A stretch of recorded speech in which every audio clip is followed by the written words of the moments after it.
Neat పరీక్షను మళ్లీ నిర్వహించాలంటూ విద్యార్థి సంఘాలు భారీ నిరసన ర్యాలీ చేపట్టారు. నీట్ నిర్వహించిన ఎన్డీఏను రద్దు చేయాలని, నీట్ అవకతవకలపై సిట్టింగ్ జడ్జితో విచారణ జరిపించాలని డిమాండ్ చేశారు. హిమాయత్ నగర్ వై జంక్షన్ నుంచి ట్యాంక్ బండ్ అంబేద్కర్ విగ్రహం వరకు ర్యాలీ సాగనుంది. ర్యాలీలో విద్యార్థులు, విద్యార్థి సంఘాలు పాల్గొన్నారు. నీట్ పరీక్షల్లో అవకతవకలపై విద్యార్థుల తీవ్ర ఆందోళన వ్యక్తం చేస్తున్నారు.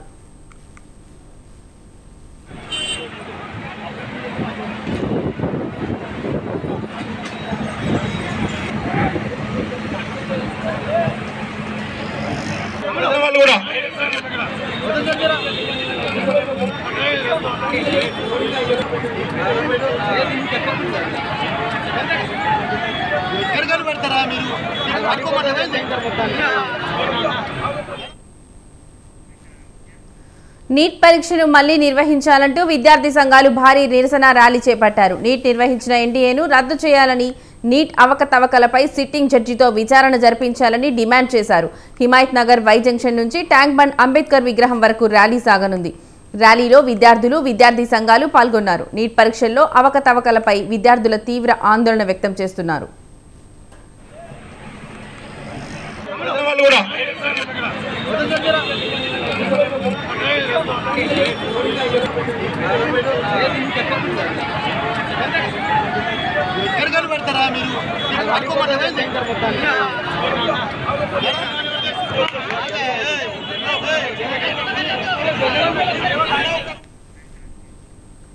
నీట్ పరీక్షను మళ్లీ నిర్వహించాలంటూ విద్యార్థి సంఘాలు భారీ నిరసన ర్యాలీ చేపట్టారు. నీట్ నిర్వహించిన ఎన్డీఏను రద్దు చేయాలని, నీట్ అవకతవకలపై సిట్టింగ్ జడ్జితో విచారణ జరిపించాలని డిమాండ్ చేశారు. హిమాయత్ నగర్ వై జంక్షన్ నుంచి ట్యాంక్ బండ్ అంబేద్కర్ విగ్రహం వరకు ర్యాలీ సాగనుంది. ర్యాలీలో విద్యార్థులు, విద్యార్థి సంఘాలు పాల్గొన్నారు. నీట్ పరీక్షల్లో అవకతవకలపై విద్యార్థులు తీవ్ర ఆందోళన వ్యక్తం చేస్తున్నారు. దీనికి సంబంధించిన సమాచారం విశాల్ అందిస్తారు. విశాల్, చెప్పండి. నీట్ ఎగ్జామ్ పై పేపర్ లీక్ కావాల్సిన ఆరోపణలకు, అదేవిధంగా నీట్ మళ్లీ నిర్వహించాలంటూ కూడా విద్యార్థి సంఘాలు భారీ ర్యాలీని నిర్వహించాయి. ప్రస్తుతం హిమాయత్ నగర్ వై జంక్షన్ నుంచి ట్యాంక్ బండ్ అంబేద్కర్ విగ్రహం వరకు ర్యాలీ చేరుకుంటుంది. వారిని అడిగి తెలుసుకున్నాం. అలా చెప్పండి, ఎందుకు ఈ ర్యాలీ ఎందుకు చేయాల్సి వస్తుంది? 24 లక్షల మంది విద్యార్థుల జీవితాలు చెలగటబడి ఎన్టీఏ సంస్థ ఈరోజు ఎన్టీఏ సంస్థను కేంద్ర ప్రభుత్వం వెనుకేసుకొస్తుంది. తక్షణమే దేశంలో ఉన్న ప్రధాని నరేంద్ర మోదీ యొక్క ఎన్టీఏ విచారణ సాధించాలి. అదేవిధంగా 20 లక్షల జీవితాలు చెలగబడినటువంటి ఎన్టీఆర్ డైరెక్టర్ జనరల్ క్రిమినల్ కేసులు నమోదు చేసి అతను చట్టపరంగా శిక్షించాలి. దాంతో పాటు యొక్క నీట్ పరీక్ష అవకతవకలపైన నరేంద్ర మోదీ గారు తక్షణమే సుప్రీంకోర్టు సిట్టింగ్ జడ్జితో విచారణ జరిపించాలి. అదేవిధంగా నీట్ పరీక్షను రద్దు చేసి నీట్ పరీక్ష మళ్ళీ నిర్వహించాలని డిమాండ్ చేస్తాం. లేని పక్షంగా ఖచ్చితంగా విద్యార్థి ఉద్యోగ సంఘాల ఆధ్వర్యంలో దేశవ్యాప్తంగా నీటి విద్యార్థులకు న్యాయం జరిగేంత వరకు మేము పోరాటాన్ని కొనసాగించి తెలియజేస్తున్నాం. అదేవిధంగా తెలుగు రాష్ట్రాలు ఉన్నటువంటి ఎన్డీఆర్ భాగస్వాములు ఉన్నటువంటి నారా చంద్రబాబు నాయుడు, పవన్ కళ్యాణ్ వెంటనే ఈ సమస్యపై స్పందించాలి. దాంతో పాటు తెలంగాణ రాష్ట్రంలో నూతనంగా కేంద్ర మంత్రులుగా ఎన్నికైనటువంటి బండి సంజయ్ కిషన్ రెడ్డి వెంటనే నీటి విద్యార్థి పక్షాన మాట్లాడాలి.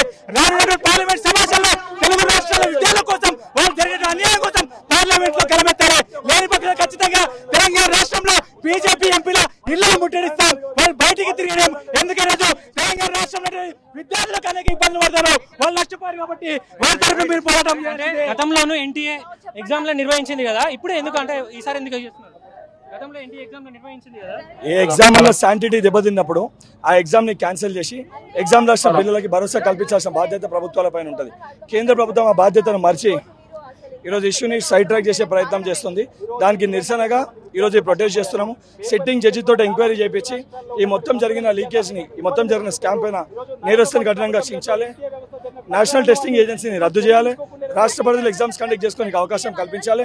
నీట్ని మళ్ళీ కండక్ట్ చేయాలి అని చెప్పి డిమాండ్ చేస్తున్నాం. విద్యార్థి యోజన సంఘాలు అందరం కూడా గ్రేస్ మార్కులకు సంబంధించి ఇప్పుడే ఎన్టీఏ ఒక ముందడుగు వేసింది. అందరికీ మళ్ళీ ఎగ్జామ్ పెడతా ఉంటుంది కూడా, మళ్ళీ ఎందుకు ధర్నాలు నిరసన? ఒక ఎగ్జామ్ రాసినప్పుడు కొంతమందికి ఎగ్జామ్ మళ్ళీ పెడతారు అంటే ఎగ్జామ్ శాంటిటీ దెబ్బతిన్నట్టు. ఎగ్జామ్ శాంటిటీ దెబ్బతిన్నప్పుడు మళ్ళీ ఎగ్జామ్ ని రీకండక్ట్ చేయాలి. ఆ అవగాహన లేకుండా కేంద్రంలో ఉన్న నరేంద్ర మోడీ గారు 4వ తారీఖు నీ ప్రభుత్వ ఏర్పాటు కోసం పోయిన చిత్తశుద్ధి 24 లక్షల మంది విద్యార్థుల పైన నీకు లేదు. నీకు సోయికి నువ్వు రావాలని నిరసనగా ఈ ప్రొటెస్ట్ ఈరోజు ప్రారంభించి ఇది ఆరంభం మటుకే. పేపర్ లీక్ అనేది జరిగిందని భావిస్తున్నారా, లేదంటే ఆరోపణలు మాత్రమేనా? జరగకపోతే ఒకటే సెంటర్ లో 20 మందికి సీరియల్ గా కూర్చున్న వాళ్ళకి ఎట్లా ఫుల్ టు ఫుల్ మార్క్స్ వస్తాయి? గ్రేస్ మార్క్ ఏ రకంగా ఇచ్చినాం, ఇచ్చింది ఎందుకు క్యాన్సిల్ చేస్తున్నాం? ఇవన్నీ కాన్స్పిరసీ ఉన్నాయి కాబట్టి ఇంకోటి బీజేపీ పాలిట రాష్ట్రాలు అనేది లీక్ అయింది. అందుకు డిమాండ్ చేస్తున్నాము. జరగకపోతే సిట్టింగ్ జడ్జితో విచారణ కమిటీ ఫామ్ చేయండి. రైట్, ఇది ఎన్టీఏను రద్దు చేయాలి, అదేవిధంగా 24 లక్షల మంది నీట్ అభ్యర్థులకు కూడా న్యాయం చేయాల్సిన బాధ్యత కేంద్ర ప్రభుత్వం మీద ఉంటుందని కూడా NSCI రాష్ట్ర ప్రెసిడెంట్ అదేవిధంగా ఎమ్మెల్సీ బల్మూరు వెంకట్ అంటున్నారు. కెమెరామెన్ చంద్రగోపితో విశాల్, స్వతంత్ర న్యూస్.